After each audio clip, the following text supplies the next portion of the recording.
Hey, it's Ray and welcome to my video coaching newsletter.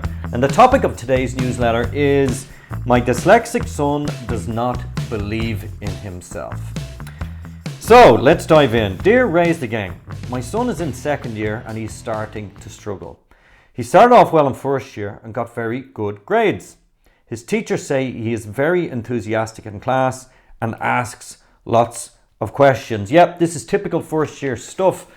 Students come in out of the blocks and they're very enthusiastic, still quite juvenile, 12, 13 years of age, full of enthusiasm. And that's a great stage, but it can all change very quickly, as we're going to see. But the big problem is he has severe dyslexia. He's also doing honours maths and he's finding this a real struggle. Yeah, I mean, it's interesting. You've said that he's severe dyslexia. And you know, even the word dyslexia, what is it? Well, it's a Greek word. Dys means difficulty. Lexis, I think the word is lexis, means word, and lexia means reading. So it's a difficulty with reading, writing, and language. And a lot of students, I don't know what the percentage is, but many people have dyslexia. And it's interesting, you say he's severe dyslexia. But this is also impacting his maths. So I just wonder, has he got dyscalculia? Often the two of them are interlinked. She says here, he gets his signs mixed up and this causes him a lot of difficulty. Well, maths is a language. Recently I interviewed Owen O'Leary from the Tuition Centre and he described maths as a language. So anyone with dyslexia struggles with language, and obviously throw into maths if you're putting your signs backwards and you're struggling to read. This can cause real difficulties, and it's important, especially around 13, 14 years of age, to get help, hence the letter. He wants to do well in school and he's a high achiever, but the learning support is not there. That's a real challenge. One of the big things for students who have dyslexia is they do need the support, they need the help, whether that's assistance in class, assistive technology, whatever it is. But you do need support, or else, by the time they get to 5th and 6th year, it can grow into a real problem. His Christmas test results were not good. He was very disappointed, and he even said he thinks he is retarded. He is very hard on himself. Yeah, this is the big issue for anybody who has a learning challenge, and specifically with, people who have dyslexia, and I see this a lot. It's the negative self-esteem. That's what I end up working with a lot, is underneath it all, there's this feeling that they're stupid.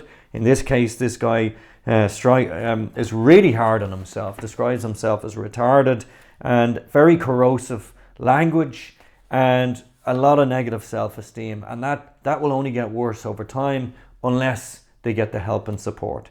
He's a great kid. He's a black belt in Taekwondo. He competes in international competitions. He even wants to win a world title. So this guy sounds like a real go-getter. And obviously if you're learning self-defense and he's competing in competitions outside the classroom, he's in a good place. So that's good. So what I do when I'm coaching a student, I like to focus on their strengths. And this guy is obviously succeeding in another field of his life. And that's really good. I'm so proud of him. His dad left 8 years ago and this broke his confidence. I know deep down he does not believe in himself. The fallout from separation and obviously from dad's, mom's separation, and in this case his dad left. This really can have such, and does have, a big effect on a young person, their self-esteem, their sense of self-worth. I'm a qualified counsellor and psychotherapist, and invariably with most people, what you're picking up the pieces of is the issues around their parents. So I can't imagine for this young guy the impact of that. But it sounds like you've done an incredible job with him, and the fact that he's in something like Taekwondo, he's winning, he's competing in world championships. That's a brilliant place to bring that anger, because I'm sure underneath it all there's a lot of anger with this boy for different reasons. He's done so well to get to here, but now in school the results are starting to go down. He won't take any help from me. Well, the number one reason I get the phone call from whether it's parents or schools, it's the outside voice. It is where they need a third party, someone outside of the family unit, mom, dad, to give them that support. So I'm not surprised when a young person is 13, 14, you haven't told me what age he is, but if he's second year, he's probably going 13 on to 14. This is where they start to separate from the parents. And, you go from the center of their world to being the big problem with everything. So this is a problem for you, and it's a challenge for him. Now I feel like I'm nagging him to get his work done. So I'm starting to see here in first year, he's really enthusiastic. In class, he probably come home, got the homework done, but now you're now starting to nag him to get the homework done. This is a very common pattern from first years into second year. And my biggest fear is that he won't do well in the junior cert, and then he gives up.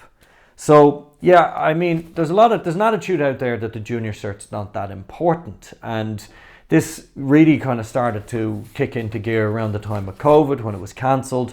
The problem is, and I'm working with students who have no junior cert and they haven't built those good habits. It's kind of the halfway point during school. It's a good set of goalposts to aim for, but I know from working with lots of students, there's this whole attitude, it's not really that important. Well, it is important, and it's important to have something to work towards, to build those solid study habits, and also to build a positive attitude towards school. This will make the leaving cert so much more difficult. You're absolutely right. As I said, I'm picking up the pieces with students in 5th and 6th year, and if they haven't got the solid habits, and if they haven't got that little bit of belief in themselves, it becomes more difficult as they progress through school. He hasn't found his study groove. Well, he is only 13, going on to 14, but the problem here, it's not just he hasn't got a study groove, he hasn't got the tools to learn. He probably doesn't know how to study, what it actually is. And for anyone who has dyslexia, it's even more difficult because fundamentally you're struggling with the reading and the language. I want to do my best to help. Well, what can I do to help him? Well, thanks for your letter. Thanks for getting in contact.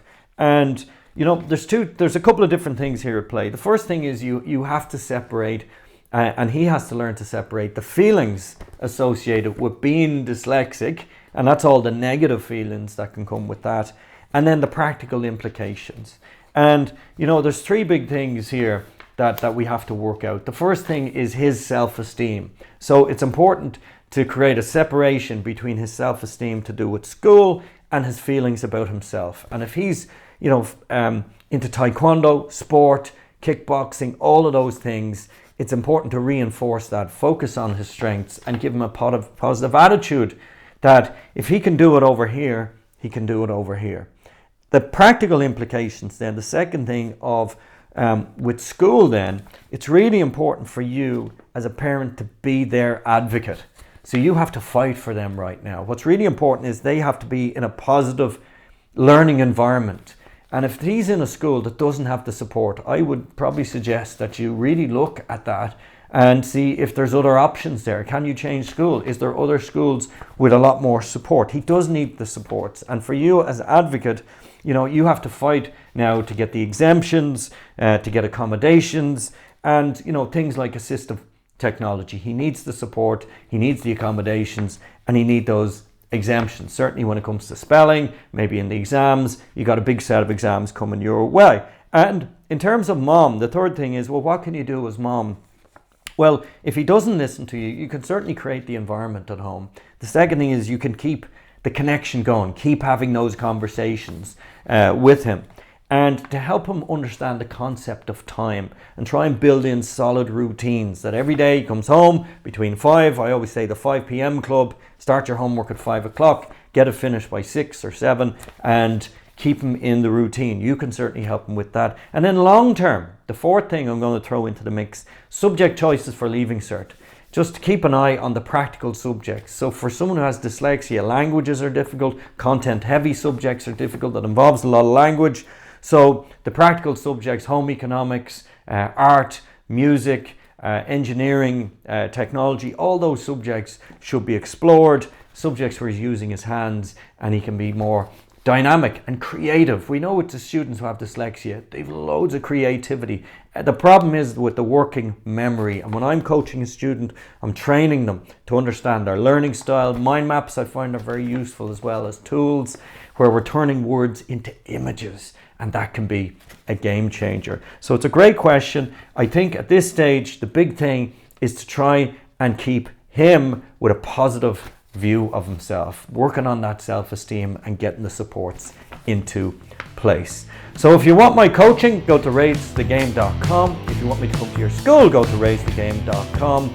And remember guys, day by day we are raising the game.